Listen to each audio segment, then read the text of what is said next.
मैं एक बात आपको बता दूं, सैयदना खालिद बिन वलीद सैफुल्लाहिल मसलूल रदियल्लाहु ताला अन्हु अर्ज़ाहु अन्ना, मोमिनीन को आज चाहिए कि कसरत से हज़रत खालिद बिन वलीद को पढ़े। जिसके दिल में बुज़दिली का मर्ज आया हो वो मर्ज खत्म हो जाएगा। जी जी।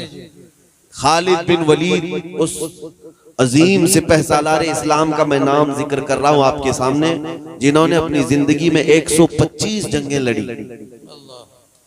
ईमान लाने के बाद की बात कर रहा हूं, 125 जंगें लड़ी और अल्लाह ताला की इनायत ऐसी कि 125 में एक जंग में भी कभी उन्हें शिकस्त नहीं हुई। सुभान अल्लाह, सुभान अल्लाह। अजीज़ान गिरामी, ये रसूलुल्लाह सल्लल्लाहु ताला अलैहि वसल्लम के जानिसार सहाबा में से एक सहाबी का जिक्र कर रहा हूं। उनकी एक दूसरी खुसूसियत ये भी है तारीख में कि खालिद बिन वलीद ने जिस इलाके को फतह किया 1400 साल के बाद आज भी वो इलाका दायरा इस्लाम में ही है। आज तक कभी दोबारा किसी के हाथ नहीं गया। 125 जंगें लड़ी। आपका खुद का फरमान है, जंगे मौता में सिर्फ एक जंग में खालिद बिन वलीद के हाथ से 9 तलवारें टूटी। 9 तलवारें टूटी एक के बाद दीगरे, लेकिन न कभी पस्ती की तरफ आए न कभी अपने कदम को पीछे किया। 9 तलवारें टूटने का मतलब समझते हैं आप? उनकी एक तलवार 35 किलो की होती थी। हाँ, हजरत खालिद बिन वलीद रज़ियल्लाहु ताला, और उनका जो ढाल पकड़ने का है वो भी 25 किलो का। ये दोनों हाथों से पकड़ और जिंदगी उनकी जब इख्तिताम पर आई, आपने फरमाया मेरे पूरे बदन पर एक बालिश्त जगह भी बाकी नहीं जहां तीर या नेज़े का जख्म ना हो।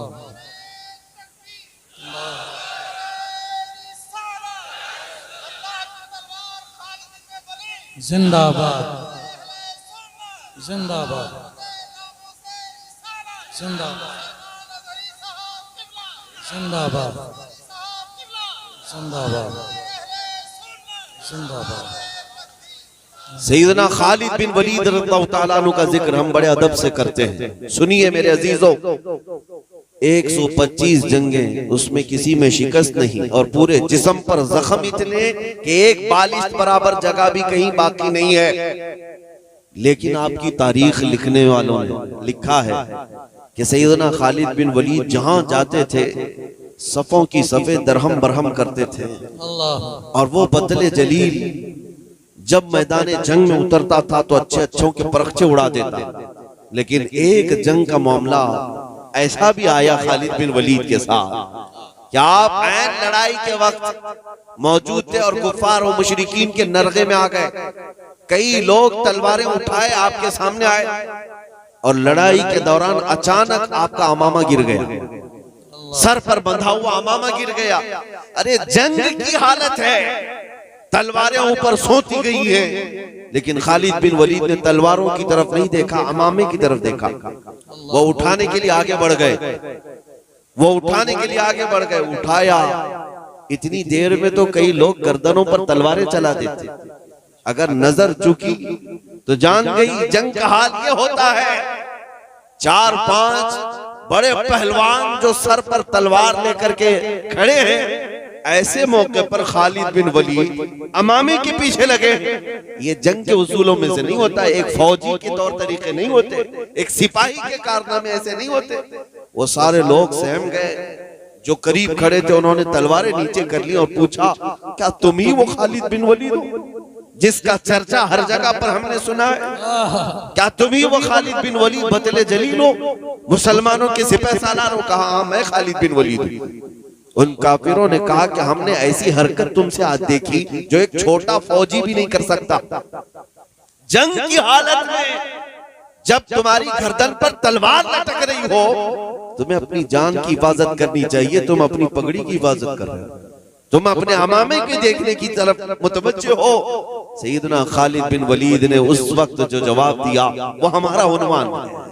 खालिद बिन वलीद फरमाते हैं, जालिमों तुम क्या समझते हो कि मैं जिस मैदान में फतह से हमकिनार होता हूँ ये मेरे बाजुओं की ताकत है, ये मेरे तलवारों की झनकार है, ये मेरा शोला है? हरगिज़ नहीं। बल्कि मैंने उस अमामे की हिफाजत की कोशिश इसलिए की कि उस अमामे में मेरे रसूलुल्लाह के 3 मोए मुबारक रखे हुए हैं। सुभान अल्लाह, सुभान अल्लाह। हुजूर के मोए मुबारक रखे हैं और मेरा ये विजदान कहता है कि जब तक मेरे सर पर वो अमामा होता है अल्लाह मुझे हर जगह फतह व कामरानी अता करता है। सुभान अल्लाह, सुभान अल्लाह। नारे तकबीर, नारे रिसालत, उलमाए अहले सुन्नत, हजरत मुफ्ती सलमान साहब किबला, नारे तकबीर। जालिमों और दुश्मनों का सामने होना अपनी जगह पर, लेकिन ऐसे हालात में भी मेरे नबी पाक के तबर्रुकात की हिफाजत अपनी जगह पर। यह है नामूस रिसालत की हिफाजत। ऐन जंग के वक्त भी सैयदना खालिद बिन वलीद मेरे मुस्तफा के चंद मुए मुबारका को जमीन पर गिरने नहीं देना चाहते। तभी तो वो सहाबा इकराम के मुतालिक कुरान की आयतें आई, रज़ियल्लाहु अन्हुम, अल्लाह उनसे राजी हुआ।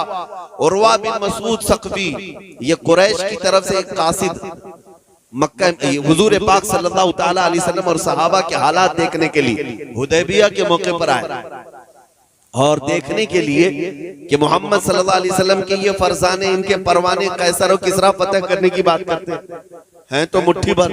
उस वक्त सिर्फ और सिर्फ 4000 मोमिनीन की जमात थी और ये बात करते थे ईरान की हुकूमत को पलट देंगे, रोम की हुकूमत को पलट देंगे। उस जमाने की 2 सुपर पावर ताकतें थी।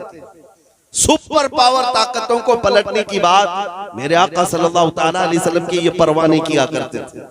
तो मक्का वालों ने कहा जाकर के देख लो, बड़े हथियार शायद जमा कर लिए, बहुत सारे असलहे जमा कर लिए, आज हमारे पीछे भी बहुत सारे लोग लगे।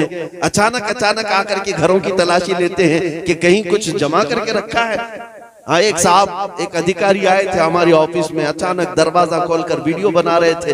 टेबल उठाया, कुर्सी के पीछे देखा, उनको तो एक ब्लेड भी नहीं मिला, एक चाकू और छुरी भी नहीं मिली। इन्हें ऐसा लगता है कि ये मोमिनीन सिर्फ तलवार और चाकू, कैंची और बंदूक से ही लड़ते हैं। उन्हें पता नहीं ईमान की दौलत क्या होती है। जिसके सीने में मोहब्बत मुस्तफा हो वो दुनिया के हथियारों से बेनियाज चलता है। अल्लाह की मदद पर उसे यकीन कामिल है।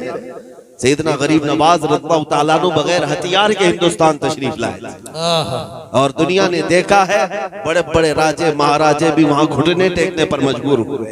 वो ताकत कौन सी थी? उस अताए रसूल के पास जो ताकत थी वो मोहब्बत रसूल की ताकत। मेरे अजीजों, बात में अर्ज कर रहा था कि नबी करीम सल्लल्लाहु ताला अलैहि वसल्लम के इन फरजानों को चेक करने के लिए उर्वा बिन मसूद सक़फ़ी आया। देखें कि क्या इन्होंने हथियार जमा किए। ये वो वक्त था जब अजान हो चुकी है। हुजूर पाक सल्लल्लाहु ताला अलैहि वसल्लम नमाज की तैयारी फरमा रहे हैं और हुजूर वजू कर रहे हैं, सहाबा इर्द गिर्द खड़े हैं। उर्वा बिन मसूद कहता है कि ये भीड़ देख करके मैंने पूछा ये क्या हो रहा है? तो लोगों ने कहा कि रसूलुल्लाह वजू कर रहे हैं सल्लल्लाहु ताला अलैहि वसल्लम। वो भीड़ को चीरते हुए अंदर आया, देखा कि वजू कर रहे हैं, तो ये सारे लोग क्यों खड़े हैं? रसूलुल्लाह सल्लल्लाहु अलैहि वसल्लम वजू कर रहे हैं, ये लोग क्या कर रहे हैं? वो भीड़ चीरते हुए आया, देखा हुजूर तो वजू कर रहे हैं, लेकिन सहाबा सब जो इर्द गिर्द खड़े हैं, कोई अपने दामन आगे किए हुए, कोई हाथ पसारे हुए खड़ा है। जब नबी पाक कुल्ली करते हैं तो किसी न किसी सहाबी का हाथ आगे आता है, वो कोई ना कोई अपना दामन बढ़ा देता है। हुजूर अपना चेहरा धोते हैं, चेहरे से निकलने वाले कतरे भी सहाबा अपने दामनों में लेते हैं और फिर अपने चेहरे से मल लेते हैं, अपने जिस्म से मल लेते हैं। यहाँ तक कि नबी पाक सल्लल्लाहु ताला अलैहि वसल्लम का वजू मुकम्मल हुआ, ये सहाबा पानी का एक कतरा भी जमीन पर गिरने नहीं दे रहे थे। उर्वा बिन मसूद ये देखा और वापस अपने आकाओं के पास जाकर के कहा कि उनसे लड़ने का इरादा छोड़ दो, उनसे लड़ने का इरादा छोड़ दो। लोगों ने पूछा क्या बड़ी ताकत है उनके पास? कहा नहीं, मैंने मोहम्मद सल्लल्लाहु अलैहि वसल्लम के पास हथियारों की ताकत तो नहीं देखी, लेकिन परवानों और फरजानों की एक ऐसी तादाद देखी जो कैसर और किसरा के पास भी नहीं है। मैंने किसरा का भी दरबार देखा, कैसर का भी दरबार देखा। जब बादशाह सामने होता है तो ताज़ीम तो बहुत सारे फौजी करते हैं, लेकिन मोहम्मद सल्लल्लाहु ताला अलैहि वसल्लम के फरजानों में मैंने देखा उनके वजू का कतरा वो जमीन पर गिरने नहीं देते, तो फिर उनके खून का कतरा जमीन पर गिरने कब देंगे? यही हालात थे। अल्लाहु अकबर, सुभान या रसूल अल्लाह, सुभान अल्लाहु अकबर। या रसूल अल्लाह। अजीजा ने गिरा में वकार इसी को देख करके कहा था, किसी ने दीवान गाने इश्क मोहम्मद को देखकर घबरा गई है गर्दिशे दौरान कभी कभी। हुजूर पाक सल्लल्लाहु तआला अलैहि वसल्लम के उन जानिसार सहाबा ने जो जिंदगी गुजारने के उसूल हमें बताए, उससे बेहतरीन उसूल कहीं नहीं मिल सकेंगे। आज मुझे अफसोस इसी बात का है कि जिसके पास दुनिया का सबसे हसीन चेहरा है, मुझे बताओ ए मुसलमानों, क्या मेरे मुस्तफा करीम सल्लल्लाहु तआला अलैहि वसल्लम से हसीन कोई और है? आपने ना सुना होगा ना देखा होगा, और हमारा ईमान भी यही कहता है, जिस कौम के पास दुनिया का सबसे हसीन चेहरा, जिस कौम के पास सबसे बुलंद अखलाक वाला रसूल है, उस कौम को किसी और की इक्तिदा की क्या जरूरत पेश आ गई? किसी और को आइडियल बनाने और किसी और के फैन बनने की जरूरत क्या पेश आई? दुनिया को ये बता देते हैं मुसलमानों, हम इसके उसके मोहताज क्यों बने? हमारे पास ना अखलाक की कमी है, ना खूबसूरती की कमी है, ना हमारे पास इल्म की कमी है, ना हमारे पास रसूल पाक सल्लल्लाहु तआला अलैहि वसल्लम की मोहब्बत की कमी है। अजीजा ने गिरामी वकार, मैं आप सबसे गुजारिश यही करना चाहूंगा कि दुनिया जिस चीज से खौफजदा है ना, वो कौन सी चीज है जानते हो? यही तुम्हारे जो नारे हैं, लब्बैक या रसूल अल्लाह। अभी आपने कमर उस्मानी साहब से जो सुना, जो जान मांगो तो जान दे दे, जो माल मांगो तो माल दे दे, ये तो सिर्फ तुमको जलसों में लगता है, लेकिन ये कई काफिरों की आंखों में चुभता है और दिल में गड़ता है। वो इसी ताकत और इसी जज्बे के दुश्मन है, बाकी तुम्हारे और किस चीज के दुश्मन है? मियाँ उसके अलावा हमारे पास है क्या? सब तो लूट मार करके खत्म किया जा रहा है। जो चीज तुम्हारे पास बाकी है वो नबी पाक के कदमों पर फिदा होने वाली जो ताकत है, इस ताकत को वो खत्म करने के लिए पूरी एड़ी चोटी का जोर लगा रहा है। अब उनके पास तरीका क्या बचा? दुनिया का हुस्न तुम्हारे सामने लाकर खड़ा कर देना, नंगी हसीनाओं को तुम्हारे सामने पेश करना, ताकि तुम मदीने के ताजदार की तरफ से मुंह फेर कर किसी हसीना के दामे फरेब में आ जाओ। कभी तुम्हारे कदमों में सीमो सर के अंबार बिछा देना, दौलत तो माल की रेल पेल तुम्हारे सामने आ जाए, ताकि तुम इश्क़ मुस्तफा की दौलत को छोड़कर इस जरो सेम को देखने चले आओ। मेरे अजीजों, इन हालात में मुझे मुर्शिद गिरामी का वो शेर याद आता है, बुल हवस सुन सीमो जर की बंदगी अच्छी नहीं। बुल हवस सुन सीमो जर की बंदगी अच्छी नहीं, उनके दर की भीख अच्छी सरवरी अच्छी नहीं।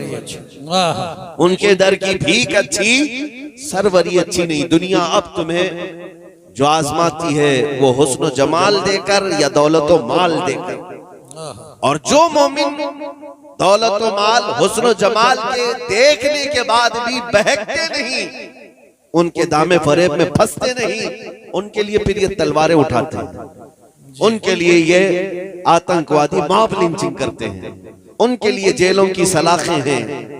लेकिन मेरे अजीजों, ये सिर्फ और सिर्फ मोमिन का ही इतना मजबूत ईमान होता है, न वो जेल की सलाखों से कभी डरता है, न फांसी के फंदे से घबराता है। जी जी वाह। आज मेरे पास वक्त बहुत कम है, एक मैसेज देने आया हूं हिंदुस्तान के मुसलमानों। अभी आप तमामी हजरात के लिए घबराने की कोई जरूरत नहीं, डर और खौफ में जीने की कोई जरूरत नहीं। तुम्हारे माल मता दुकानें जायदाद लूटना है तो ये लूट चुके, अब तक लूट चुके, लेकिन जो चीज बाकी है तुम्हारे पास वो ऐसी चिंगारी है जो बड़े बड़े महलों को खाकिस्तर कर सकती है। वो कौन सी चिंगारी है? वो इश्क़ मुस्तफा की चिंगारी। ये चीज आज भी बाकी है। मैं खुद सफर पर हूँ, मुसलसल सफर पर हूँ। हिंदुस्तान के कोने कोने में भी मैंने देखा, छोटा बच्चा भी देखता है तो लब्बैक या रसूल अल्लाह। वो नौजवान जो दीन से दूर भी था लेकिन करीब आता है जलसे में लब्बैक या रसूल अल्लाह कह रहा है। उस दिन के बाद फिर हमें ये एहसास हो गया कि ईमान की हरारत आज भी मौजूद है, तुम्हारा ये कुछ नहीं कर सकेंगे। ज्यादा से ज्यादा खौफ तारी करने की कोशिश की जाएगी। आज अभी जिक्र कर रहे थे धर्म संसद का, ये पाखंडी ये समझते हैं कि एक गुफे में बैठकर एक वीडियो बनाकर वायरल कर दें तो मुसलमानों के अंदर धकधकी लग जाएगी, खलबली मच जाएगी। ऐसे बहुत सारे कुत्ते आए और चले। बेशक बेशक।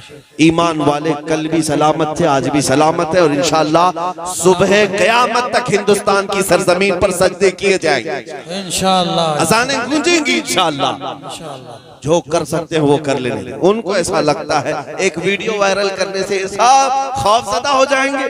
यही काम तो करबला की सरजमीन पर यजीद ने किया था। यही काम कूफा में उबैदुल्लाह बिन जियाद ने किया था। हजरत हानी बिन उरवा को मार करके, हजरत इमाम मुस्लिम बिन अकील को मार करके गवर्नर हाउस पर लटका दिया कई लाशों को, और सारे कूफा वालों को बता दिया देखो मैं मार भी सकता हूँ, कत्ल भी कर सकता हूँ, डर के अंदर हो जाओ। तो क्या मुस्लिम बिन अकील के कत्ल के बाद, हानी बिन उरवा के कत्ल के बाद, इमाम हुसैन की शहादत के बाद इस्लाम ठंडा पड़ गया? नहीं, इस्लाम खत्म हो गया? बल्कि उसके बाद फिर हमारा ये नारा है, इस्लाम जिंदा होता है हर करबला के बाद। वाह वाह, सुभान अल्लाह, वाह रिसालत, वाह सुभान, जिंदाबाद जिंदाबाद जिंदाबाद, सुभान अल्लाह, जिंदाबाद, अल्लाह सुभान,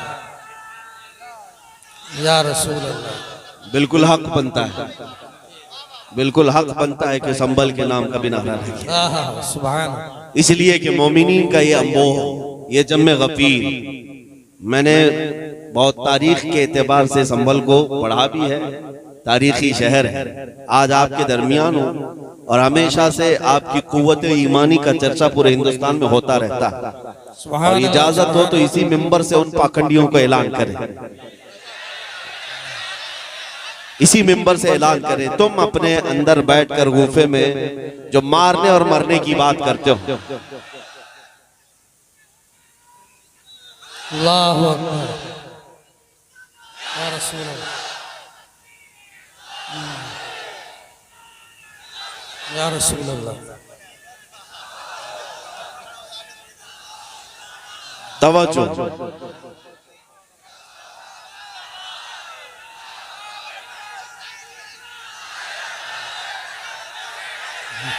मेरे अजीजों तवज्जो। लब्बैक लब्बैक लब्बैक या रसूल अल्लाह, लब्बैक लब्बैक लब्बैक लब्बैक, आप तवज्जो चाहें, बैठ जाए, बैठ जाए। लब्बैक, तशरीफ रखें आप हजरात, तशरीफ रखें।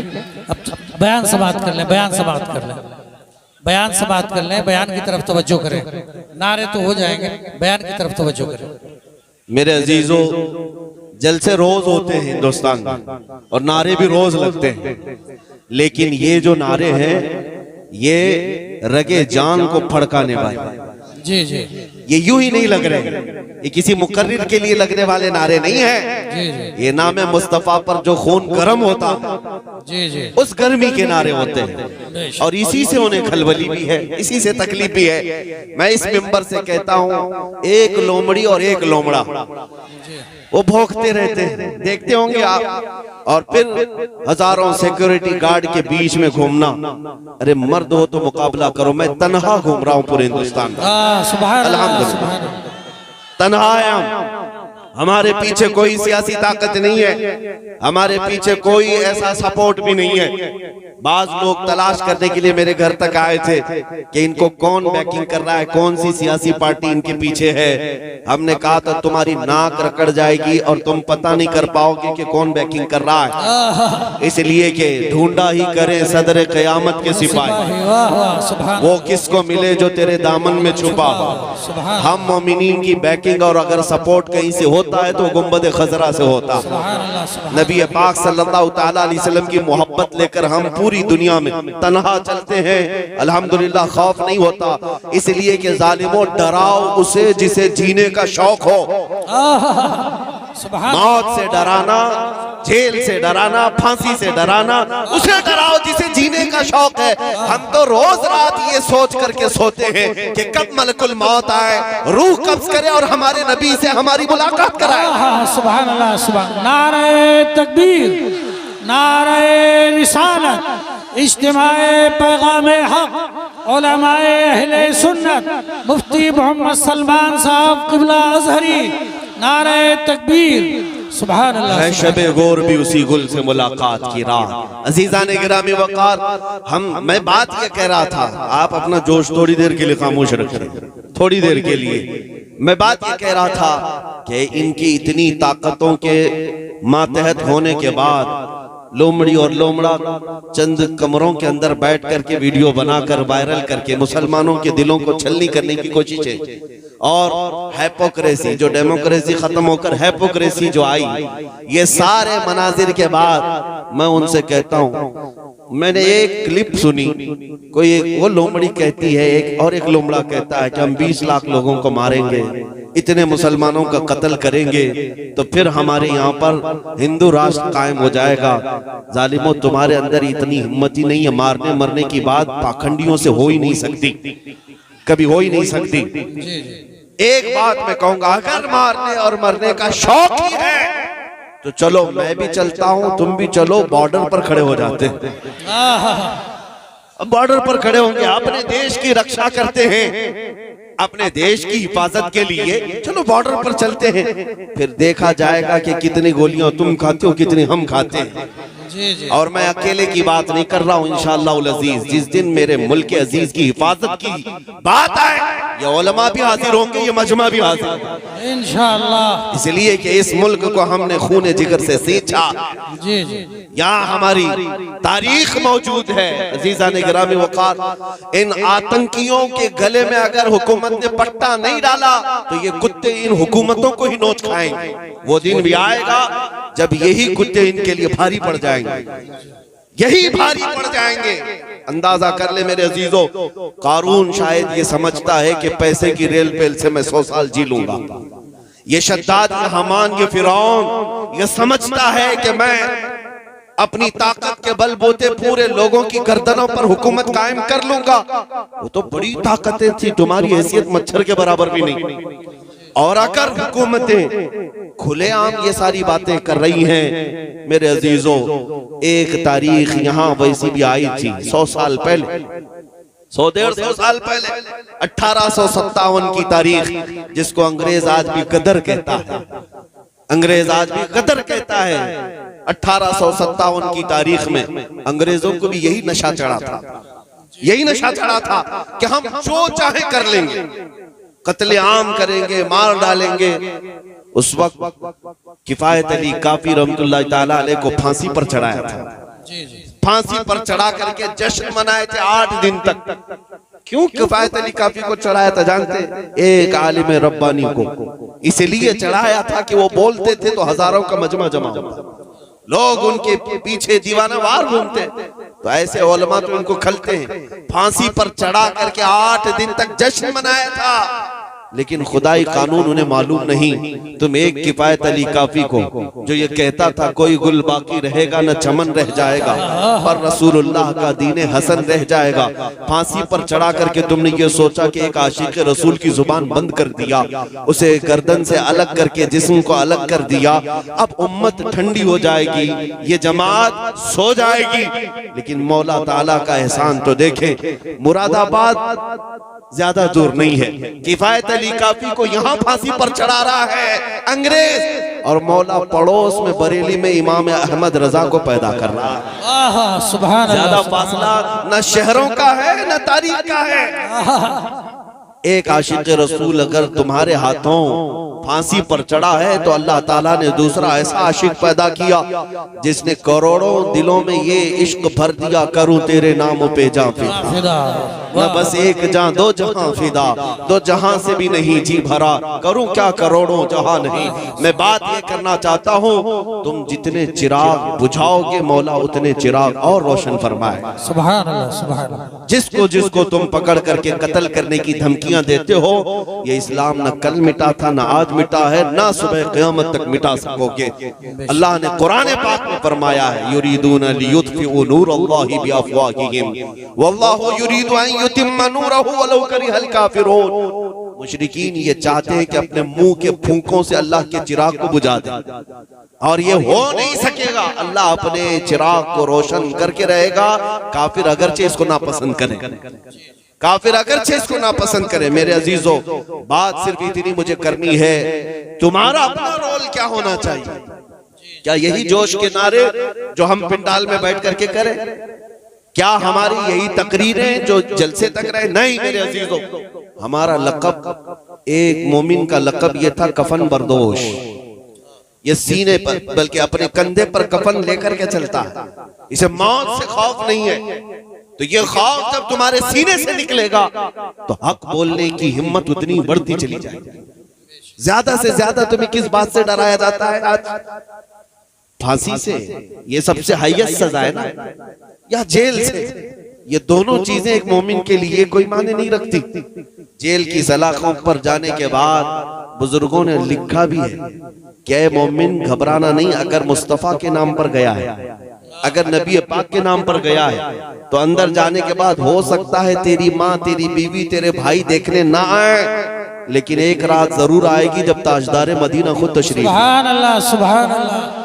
वो भी खौफ नहीं रखना। हुजूर के इंतजार में हम दिन काट लेंगे, हुजूर के इंतजार में हम रातें काट लेंगे। और रही बात फांसी की, उसके मुतालिक भी रिवायतें मौजूद हैं कि जिन जिन गुलामों को जालिमों ने अपने हाथों से कत्ल किया या फांसी पर चढ़ाया, फंदा बाद में लगा, चेहरा मुस्तफा पहले मौजूद। सुभान अल्लाह, सुभान अल्लाह। वो नबी पाक सल्लल्लाहु तआला अलैहि वसल्लम तशरीफ फरमा थे।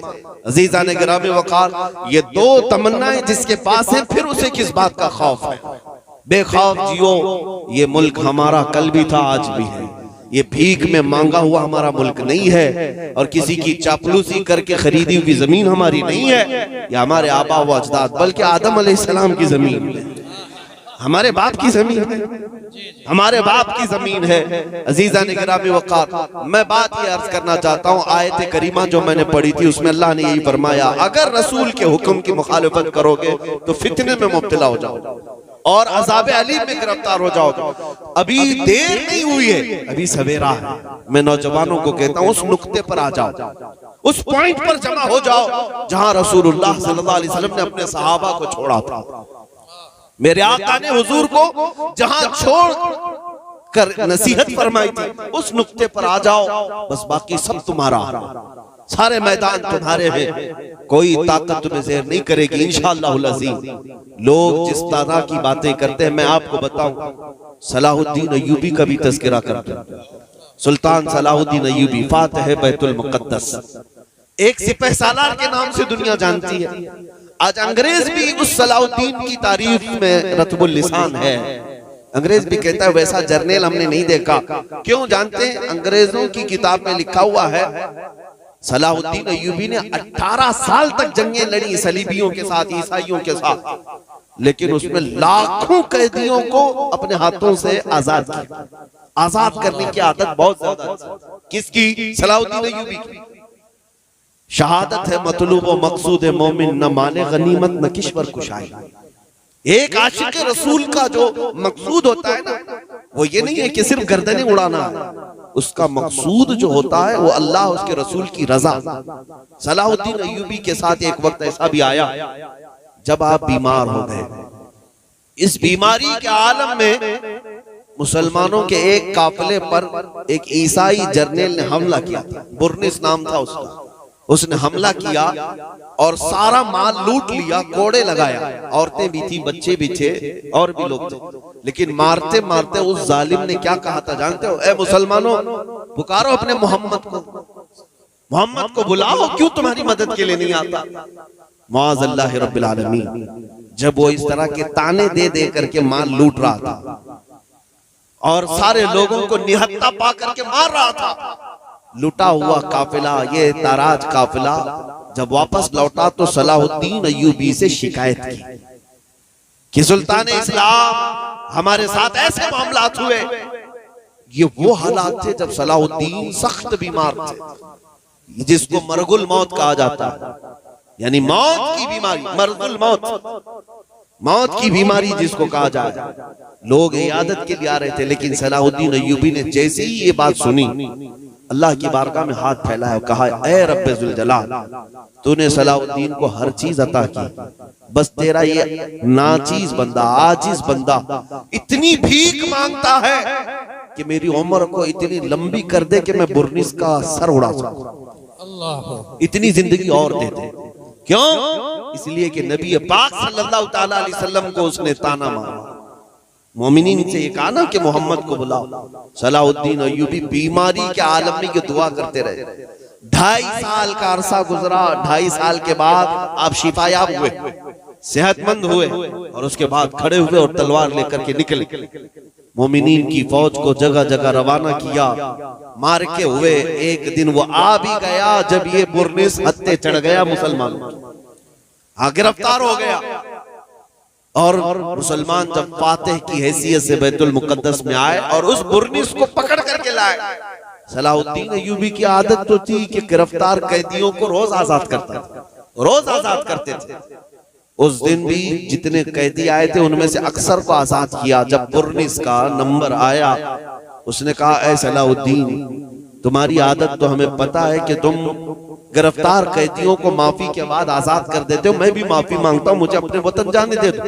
सलाहुद्दीन अय्यूबी ने एक तारीखी जुमला कहा, ऐ बुर्निस, अगर तुझे मैं माफ कर दिया तो अल्लाह का अजाब मुझे गिरफ्तार कर, मैं अल्लाह के अजाब में गिरफ्तार हो जाऊंगा।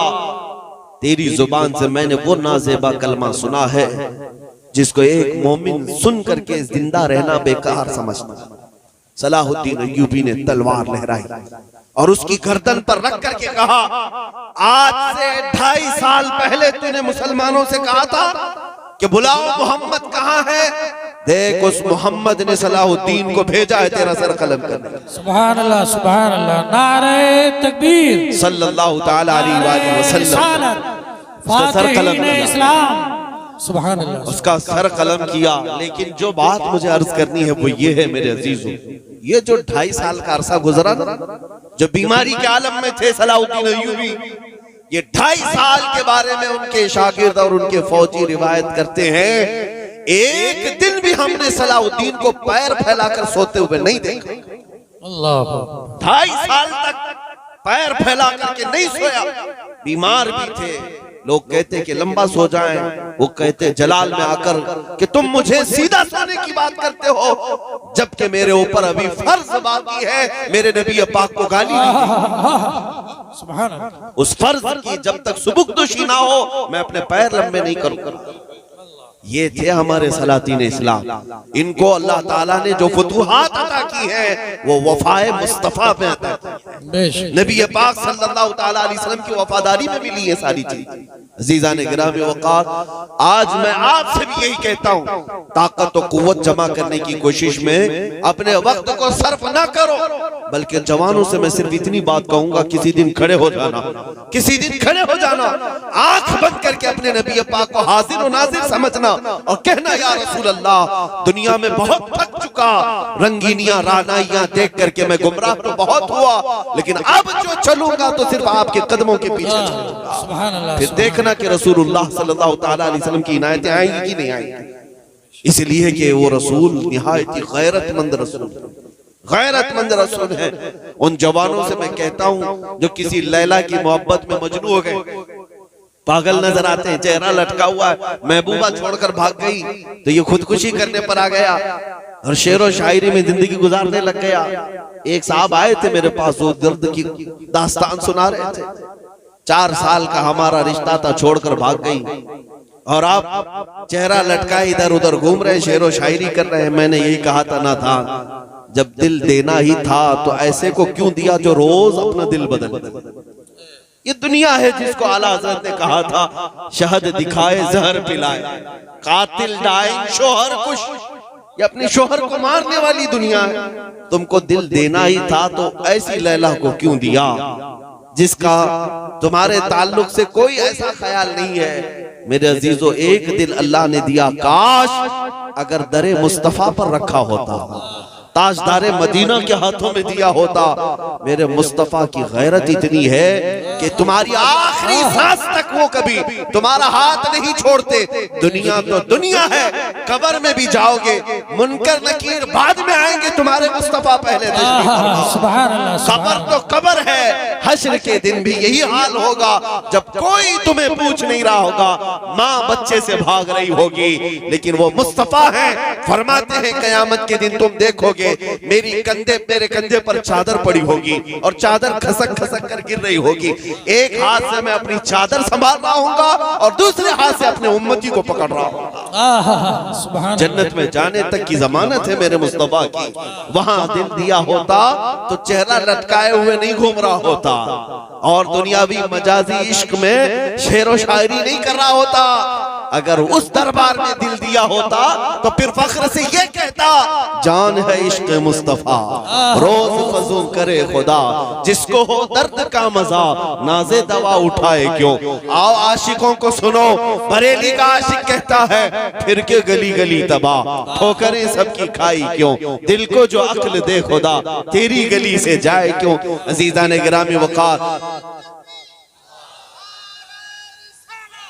या रसूल लब्बैक या रसूल लब्बैक या।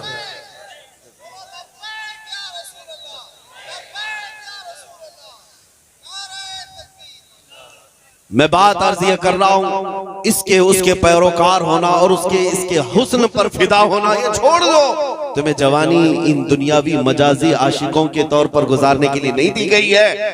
तुम्हें जो दुनिया और तुम्हें जो जिंदगी दी गई है वो नबी पाक सल्लल्लाहु ताला अलैहि वसल्लम से वफा के लिए दी गई है। ओहद के मैदान में एक खातून ऐसी है मदीने की जिसके 4 रिश्तेदार इंतकाल कर चुके थे, भाई भी, बेटा भी, बाप भी, शौहर भी। 4 लोग एक ही औरत के शहीद हो गए।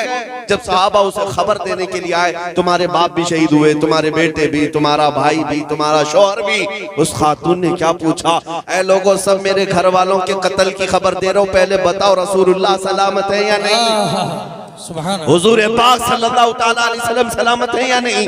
साहबा ने कहा अल्लाह के नबी सलामत है। वो खातून कहती है मेरा चांद सलामत है तो पूरी कायनात सलामत है। सुभान अल्लाह। उन्हें गम किसी और चीज का नहीं था। ऐ मेरे अजीजों, ये है मोहब्बत मुस्तफा जो हमें उन सहाबा ने अता किया। एक मदीने की खातून हुजूर की बारगाह में जिहाद में जाने के वक्त 1.5 साल का बच्चा लेकर के आई, 1.5 साल का बच्चा लेकर के आई। कहा या रसूल अल्लाह मेरे घर में इसके अलावा कोई जवान नहीं, मेरा शौहर इंतकाल कर चुका, 1.5 साल का बच्चा, इसे भी कबूल कर ले। साहबा ने पूछा इसका क्या करेंगे। वो खातून कहती है मुझे पता है ये चल भी नहीं सकता, तलवार और तीर तो नहीं चला सकता, लेकिन या रसूल अल्लाह आप अपने मुजाहिद सहाबा के हाथों में दे दें, जब दुश्मनों की तरफ से तीर चले तो मेरा बच्चा ढाल के काम आ सकता है। अल्लाह। वो फिदा करने वाली खवातीन जिन्होंने अपने सुहाग भी हुजूर पाक सल्लल्लाहु अलैहि वसल्लम के कदमों पर निछावर किए। आज की दुल्हन कौन है ऐसी दुल्हन जो अपने जवान दूल्हे को ऐसे जंगी हालात में जाने की इजाजत दे दे। वो सिर्फ और सिर्फ खवातीन मदीना हो सकती। नबी पाक सल्लल्लाहु ताला अलैहि वसल्लम की मियां ये मोहब्बत की बात जो हम करते हैं ना, ये आसान चीज नहीं है। ये शहादत कहे उल्फत में है कदम रखना। लोग आसान समझते हैं मुसलमान होना, बातें कर लेना, यहाँ बैठ करके ये सारी चीजें कर लेना आसान है, लेकिन मेरे मुस्तफा की मोहब्बत तुमसे इम्तिहान मांगती है, इम्तिहान मांगती है। और तुम हर मुसीबत को गले लगाने के लिए तैयार हो जाओ, फिर देखना सितारों से आगे जहां और भी है। ये जो तुमको दिख रहा है ना, मैं जाऊंगा तो मेरी माँ का क्या होगा, मेरी बीवी का क्या होगा, छोटे बच्चे हैं मेरे उनका क्या होगा, इस तरह के हालात और वसवसे शैतान तुम्हारे जहन में लाता है। मेरे अजीजों, इस वक्त सिर्फ इतना सोचना, क्या मदीने के उन सहाबा के बीवी बच्चे नहीं थे? क्या उनके माँ बाप नहीं थे? उनके घर बार, उनके जायदाद प्रॉपर्टी नहीं थी? सब था उनके पास, फिर भी वो हुजूर पाक सल्लल्लाहु ताला अलैहि वसल्लम की वफा में ऐसे शरीक होते। एक अब्दुल्ला अस्वद की बात करूं मैं, एक अब्दुल्ला हुजूर की बारगाह में आए, कहा मुझे कोई बेटी नहीं देता, मैं काला हूं, जवान हो गया। हुजूर ने खत लिख करके भेजा, जा अम्र बिन वहब एक सहाबी हैं, अंसार हैं, उनकी बेटी है, निहायत खूबसूरत बेटी। हुजूर ने कहा जा उसके यहाँ पैगाम निकाह ले जा। अब्दुल्ला अस्वद गए, हुजूर का पैगाम दिया। ये वो साहबी हैं जिनकी बेटी पूरे मदीने में सबसे हसीन है, और अब्दुल्ला ये सबसे काले हैं। एक काले जवान को हुजूर ने भेजा है सबसे हसीन लड़की के बाप। और जब वो गए अम्र बिन वहब के पास सुनाया तो बाप और माँ दोनों थे लड़की के, देखा ऊपर से नीचे और कहा तुम्हारे निकाह की बात आई है? मेरी बेटी से कहा अल्लाह के नबी ने भेजा। उस सहाबी ने थोड़ा तामुल किया, थोड़ी ताखीर की और कहा आप वापस जाएं, मैं खुद हुजूर से बात कर लूंगा। इतना कह करके पलटाया। अब्दुल्ला ने कहा ये तो रोज की बात है, रिजेक्ट तो हर जगह से होते थे, नहीं बात नहीं। आए हुजूर के पास, लेकिन ऐ मुसलमानों मदीने का माहौल क्या था। वो नौजवान दुशीजा जो मदीने की सबसे हसीना थी अंदर घर से बाहर आई। बाप से पूछा कौन आया था? कहा फला फला आया था। क्या लेकर आया? पैगामे निकाह लेकर आया। कौन भेजा? रसूलुल्लाह ने। आपने क्या कहा? खातून से माँ बाप जवाब देते हैं कि हमने टाल दिया, देखते हैं बाद में। तेरा जोड़ कहाँ है उसका? वो नौजवान दुशीदा कहने लगी अब्बा जान आपको पता भी है आपने किसके पैगाम को रद्द किया है? आपने आने वाले के चेहरे को देखा, भेजने वाले के चेहरे को नहीं देखा। सुभान अल्लाह। ये मदीने की खवातीन थी जिन्होंने अपनी ख्वाहिशात को भी कुर्बान कर दिया था। यहाँ ख्वाबों के शहजादे बनाए जाते हैं, ख्वाबों की शहजादियां बनाई जाती हैं। मेरे घर में आने वाली दुल्हन हूर से कम ना हो। और औरतें ये तस्वुर कर ले मेरा शोहर बड़े एक्टर और फिल्मी हीरो से कम ना हो। ये खाम ख्यालियां हैं तुम्हारी, ये पुलाव है जो तुम ऐसे ही पकाए हुए हो, ख्याली पुलाव। मेरे अजीजों हकीकत में कुछ नहीं होता जो स्क्रीन पर दिखता है। हर नौजवान को अपनी तमन्नाएं हुजूर के कदमों पर रखना चाहिए।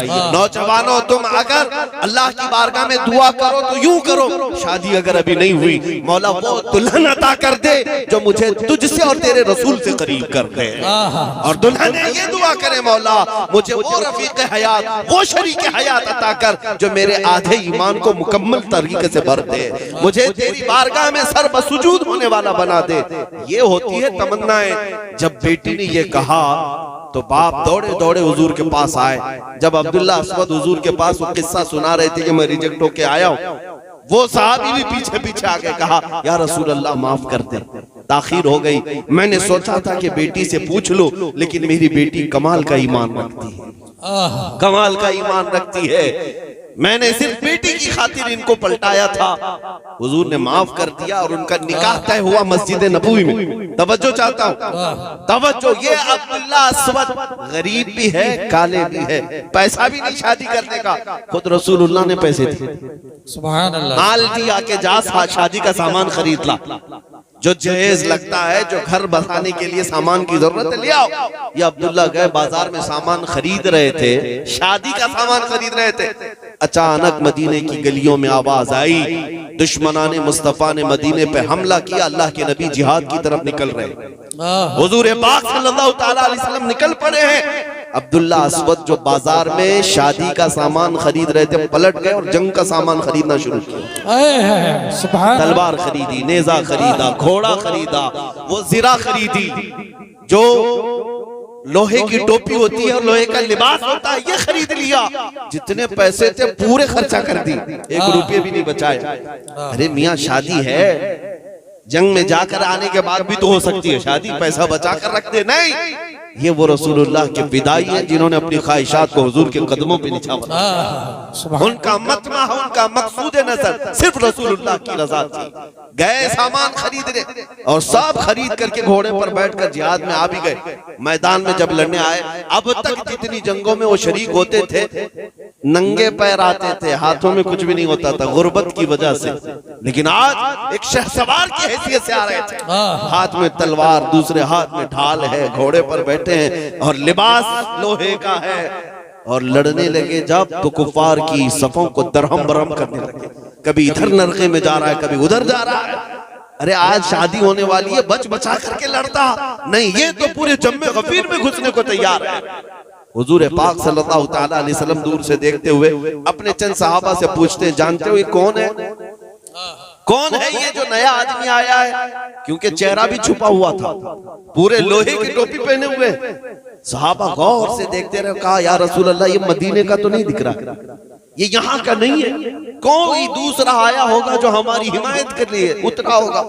रसूल पाक सल्लल्लाहु अलैहि वसल्लम ने फरमाया, नहीं मेरे अजीजों, मैं उसकी कहनियों की सियाही से पहचान रहा हूँ, मेरा अजीज अब्दुल्ला है, वो अब्दुल्ला है। नबी पाक सल्लल्लाहु ताला अलैहि वसल्लम पहचान गए यही अब्दुल्ला है जिनकी शादी आज होनी थी। लड़ते लड़ते आए दोपहर के वक्त जामे शहादत नोश कर कत्ल हो गए, शहीद हो गए। लेकिन वो बात भी मुझे याद आती, जब हदीस पढ़ता हूँ आंखें भीग जाती हैं। वो मुराद पा गए। क्या मुराद होती थी ये सहाबा की? कत्ल होकर शहीद होकर मैदान में गिरे हुए थे। शाम के वक्त जब मेरे आका सल्लल्लाहु ताला अलैहि वसल्लम शहीदों की लाशें उठवा रहे थे, तब चलते हुए खुद हुजूर तशरीफ लाए अब्दुल्ला अस्वद के पास, जहां उनका लाशा गिरा था। नबी पाक सल्लल्लाहु ताला अलैहि वसल्लम मैदान में नीचे बैठ गए। हुजूर नीचे बैठ गए, अपनी गोदी को बिछाया, अब्दुल्ला अस्वद के चेहरे से वो जिरा हटाई और सर लेकर अपनी गोद में रख लिया। अपनी गोद में रखा, उनकी पेशानी से धूल और मिट्टी को झाड़ा, उनके रुखसारों से खून को साफ किया। ऐ मेरे अजीजों, इससे बढ़कर के सहाबा की और मुराद ही क्या होती थी? इससे बढ़कर के और मुराद ही क्या होती थी? नबी पाक सल्लल्लाहु ताला अलैहि वसल्लम का दस्ते शफकत आखिरी सफर में उनकी पेशानी पर है। और उसके बाद मेरे आका ने आयत की तिलावत की, मिनल मुमिनीन रिजालुन सदकू मा आहदुल्लाह अलैह। ये वो लोग हैं जिनके मुतालिक आयत उतरी है। मोमिनीन में से कुछ वो लोग होते हैं जिन्होंने अल्लाह से किया हुआ वादा पूरा किया। ये जान लेकर के आए थे वफा के लिए और उसी वफादारी में जान दे गए। अजीजा ने गिरामे वकार, मैं ये बातें इसलिए अर्ज कर रहा था कि ख्वाहिशें तो ये चाहती हैं कि हमारी शादी में कोई डिस्टर्बेंस ना हो। ख्वाहिशें तो यही चाहती हैं कि शादी के मौके पर कोई दूसरा प्रोग्राम भी ना हो।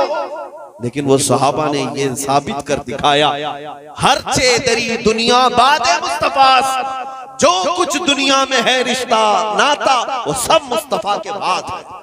अगर नबी पाक की इज्जत सलामत है तो हमारी जिंदगी है, और अगर हुजूर पाक सल्लल्लाहु ताला अलैहि वसल्लम की तरफ कोई उंगली उठ गई तो फिर हमारा जीना किस काम का है? फिर हमारी खुशियां किस काम की है? फिर ये रिश्ते किस काम के हैं? हमें पता है कि कब्र में जाना है तो उस मुस्तफा को मुंह दिखाना है।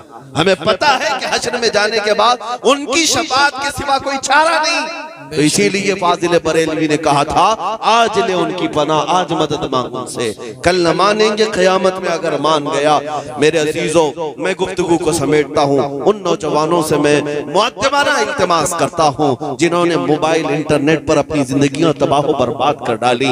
रात रात भर बैठकर अजनबियों से चैटिंग करना, गेम खेलना, जिंदगी पूरी इसमें तुमने तहस नहस कर डाली। तुम्हें पता भी है कि तुम्हारी आंखों की हया खत्म हो गई, तुम्हें पता भी है तुम्हारे जिस्मों के अंदर की हया खत्म होती चली गई। ये आंखें दी गई थी दीदारे मुस्तफा के लिए, ये आंखें थी तड़प पैदा करो कि नबी पाक सल्लल्लाहु ताला अलैहि वसल्लम के चेहरे जमाले जहां आरा को एक बार देखना, एक बार देखना। लेकिन तुम किस दुनिया की इन लज्जतों में खो गए। निकल आओ बाहर, तौबा करो आज के बाद से कि मैं तन्हाई में भी हूं तो अल्लाह का खौफ रखूंगा, मजमे में भी हूं अल्लाह का खौफ रखूंगा। सिर्फ इतना तसव्वुर ले जाओ मेरे अजीजों कि मैं जहां कहीं भी होगा मेरे रब ताला के मुशाहिदे से गायब नहीं हो सकता, और नबी पाक सल्लल्लाहु ताला अलैहि वसल्लम की मुस्तफाई से बाहर नहीं हो सकता। लिहाजा मुझे जो करना है अल्लाह रब्बुल इज्जत के सामने करना है, जो करना है मेरे नबी के सामने करना है। इस तसव्वुर के बाद तुम्हारी जिंदगियों में इनकलाब आ जाएगा, तुम्हारी जिंदगियां बदल जाएंगी। एक हसीन चेहरा तुम्हारे सामने रखता हूं, क्या तुम्हें पता है इससे भी ज्यादा किसी ने तारीफ की है? हस्सान बिन साबित ने जो कहा था, व अहसनु मिनका लम तरक़त आइनी व अजमलु मिनका लम तलिदिन निसाओ खुलिक़त मुबर्रअम मिन कुल्लि ऐबिन कान्नका क़द खुलिक़त कमा तशाओ। रसूलुल्लाह के एक आशिक कहते हैं, या रसूल अल्लाह, आपसे ज्यादा हसीन मेरी आंखों ने देखा ही नहीं, आपसे ज्यादा खूबसूरत किसी माँ ने जना ही नहीं। यहाँ रुक करके उस जालिम कुत्ते वसीम राफिसी को कहता हूँ, तूने मेरे नबी पाक सल्लल्लाहु ताला अलैहि वसल्लम के चेहरे पाक और अखलाक करीमा पर उंगली उठाने की कोशिश की है। तुझे पता नहीं पूरी दुनिया तारों सालों से भी ज्यादा मेरे मुस्तफा की मदह सराई में मसरूफ है। असल से लेकर अब तक नबी पाक की तारीफ होती रहेगी, क्योंकि यौम अलस्त में भी नबी का जिक्र था, यौम मीसाक में भी नबी का जिक्र था, अंबिया के खुतबे में भी नबी का जिक्र था। आदम ता ईसा अलैहिस्सलाम ने बशारतें अगर किसी की दी हैं तो मेरे मुस्तफा की दी हैं। तुम क्या समझते हो, एक छोटी सी किताब लिख करके, एक छोटी सी किताब लिख करके मेरे मुस्तफा करीम सल्लल्लाहु तआला अलैहि वसल्लम की जात पर कीचड़ उछाल सकते हो? इन जालिम कुत्तों को ये मुहावरा याद होना चाहिए कि सूरज की तरफ मुंह करके थूकने वाले का थूक उसके मुंह पर गिरता है। नबी पाक के लिए कुरान कहता है वरफ़अना लका ज़िक्रक, ऐ महबूब हमने आपके चर्चे को बहुत बुलंद किया है, आपके जिक्र को बहुत बुलंद किया है। रहेगा यूं ही उनका चर्चा रहेगा। ठंडे हो गए आप? रहेगा यूं ही उनका चर्चा रहेगा। बड़े खाक हो जाएं जल जाने वाले, बड़े खाक हो जाएं जल जाने वाले। या रसूल अल्लाह तू घटाए से किसी के न घटा है न घटेगा, जब बढ़ाए तुझे अल्लाह ताला तेरा। मिट गए मिटते हैं मिट जाएंगे आदा तेरे, न मिटा है न मिटेगा कभी चर्चा तेरा। खाक हो जाएं अदू जल कर मगर हम तो रजा, दम में जब तक दम है जिक्र उनका सुनाते जाए। सुभान अल्लाह।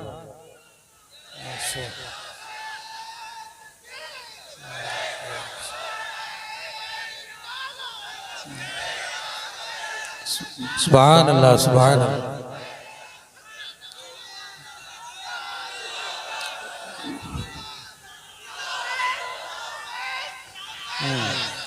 अजीज़ा निगरान में वक़ार तवज्जो, अल्हम्दुलिल्लाह हमारा ये ईमान है, हमारा ईमान है नबी पाक सल्लल्लाहु तआला अलैहि वसल्लम की तारीफ व तौसीफ सुनने वाली ये जमात। अल्हम्दुलिल्लाह मौला ताला ने तुम्हें सिर्फ और सिर्फ मुसलमान जमात में नहीं रखा, आशिकों की जमात में रखा है, जिनकी इब्तिदा ही है और हर दिन का इनका मामूल ये है मैं सो जाऊं या मुस्तफ़ा कहते कहते, खुले आंख मेरी सल्ले आला कहते कहते। अल्हम्दुलिल्लाह हमें फख्र है इस बात पर, नबी पाक सल्लल्लाहु तआला अलैहि वसल्लम के दीवानों की जमात में मौला ने हमें रखा है। मैं आज आपसे यह अहद लेकर के जाना चाहता हूँ, ऐ संभल के मुसलमानों, अब नबी पाक सल्लल्लाहु तआला अलैहि वसल्लम के दीदार और उनके चेहरे पाक की जियारत की तड़प लेकर के जियोगे या नहीं जियोगे?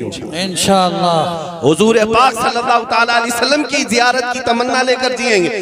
फिर एक बार जब तुम्हारे अंदर ये एहसास आ जाएगा, दुनिया का कोई हुस्न तुम्हारी आंखों को धोखा नहीं दे सकेगा, कोई खूबसूरती तुम्हें अपनी तरफ फेर नहीं सकेगी। खालिद बिन वलीद के साथ एक बार मामला हुआ था, एक ईसाई किले पर आपने मुहासरा किया था, ईसाई अंदर मौजूद थे, खालिद बिन वलीद के साथ जवान लश्करी थे, सहाबा थे। ईसाइयों ने एक हरबा अपनाया, अंदर बैठ करके क्या मंसूबा बनाया, कहा कि खालिद से लड़ करके कभी जीत नहीं सकेंगे, तलवार से जीत नहीं सकेंगे, लिहाजा एक प्लान बनाते हैं। 3 दिन के बाद इनको कहते हैं बाजार से अपने लश्करियों को लेकर के किले तक आ जाओ, और अगर सही सलामत पहुंच गए तो हम चाबियां खुद ब खुद दे देंगे। और प्लान क्या था, बाजार में नंगी लड़कियां खड़ा करना, माल और दौलत पूरे बाजार में बिछाना, क्योंकि खालिद बिन वलीद के साथ जो लश्करी थे वो जवानों के लश्कर था, और जवान के अंदर नफ्स भड़कता रहता है। 2 ही चीजों का तो इशाक होता है, माल और दौलत और खूबसूरती। खालिद बिन वलीद के जो नौजवान सिपाही थे उनके इम्तिहान का वक्त था।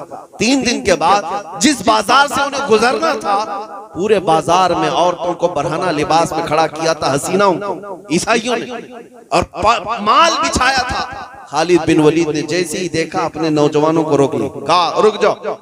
एक नसीहत की थी, कहा ए रसूलुल्लाह के चाहने वालों, आज तुम्हारे इम्तिहान का वक्त है, आज तुम्हारे इम्तिहान का वक्त है। अगर तुम इस इम्तिहान में कामयाब हो गए, अल्लाह की रहमत सुबह क़यामत तक तुम पर फूल बरसाएगी, और अगर डगमगा गए तो लानत की फटकार होगी। साहबा ने पूछा, उसमें नौजवान थे, ताबईन भी थे, खालिद बिन वलीद से पूछा हमें क्या करना है? कहा बस नबी पाक की सुन्नत को नहीं छोड़ना। हुजूर पाक की सुन्नत ये थी, जब बाजार में चलते थे तो निगाहें नीची करके चलते, इसके अलावा कुछ नहीं करना है। खालिद बिन वलीद ने इतना कहा और अपने नौजवानों को लेकर बाजार से गुजरने लगे। ईसाई जो पूरे किले के अंदर जश्न मना रहे थे कि खालिद बिन वलीद के फौजी औरतों में मुलविस हो गए होंगे, पैसे लूट रहे होंगे और हम किले में फिर से फतह का जश्न मनाएंगे, लेकिन देखा उनके सिपाही ऐसे गुजरते आए, तारीख में फरमाया गया कि अगर उन सहाबा के सरों पर अंडा भी रख दिया जाए तो नहीं गिरता। इस अंदाज से चल रहे थे। फौजियों की चाल है, ना वो इधर देखते ना उधर देखते, वो हसीनाएं अपनी तरफ बुलाती रह गई, लेकिन एक जवान ने भी मुड़ करके नहीं देखा, दुनिया की तरफ देखा ही नहीं। सही सलामत पूरी फौज किले तक पहुंच गई। खालिद बिन वलीद ने उस ईसाई पादरी से कहा, लाओ चाबियां। जो मुआहिदा था हमारा, वो चाबियां लेकर के आया और एक जुमला पूछा, खालिद ये जो तुमने फौज जमा की है, ये इंसानों की है, फरिश्तों की है? क्या इनके अंदर नफ्स नहीं है, इनके अंदर ख्यालात नहीं आते? हमने सारा हुस्न ला करके बाजार में जमा किया। खालिद बिन वलीद ने चाबियां हाथ में लेकर मुस्कुराते हुए कहा, नादान तुझे खबर नहीं जिन आंखों में जमाले मुस्तफा बसा हो, पहले से जमाले मुस्तफा बसा हो, उन आंखों को खरीदने की कोशिश करता है। जब तक बिके न थे तो कोई पूछता न था। या रसूल अल्लाह, तुमने खरीद कर हमें अनमोल कर दिया। आ जाओ ए मोमिनो, मैं भी तुम्हें उसी बाजार मुस्तफा में बिकने की दावत करता हूँ। बेदाम ही बिक जाइए बाजार नबी में। इस शान के सौदे में खसारे नहीं होते, इस शान के सौदे में खसारे नहीं होते। सुन्नियों, तुम्हारे शहर हम्बल में सुन्नियों का शहर आया है। तमाम हजरत हाथ उठा के बोलेंगे, नारे तकबीर, नारे रिसालत, नारे हैदरी, नामूसे तहफ्फुज़े रिसालत, नारे तकबीर, शहदाए करबला, लब्बैक लब्बैक लब्बैक या रसूल अल्लाह, लब्बैक लब्बैक लब्बैक या रसूल अल्लाह। देखो देखो कौन आया, सुन्नियों का शेर आया। देखो देखो कौन आया, सुन्नियों का शेर आया। देखो देखो कौन आया, सुन्नियों का शेर आया।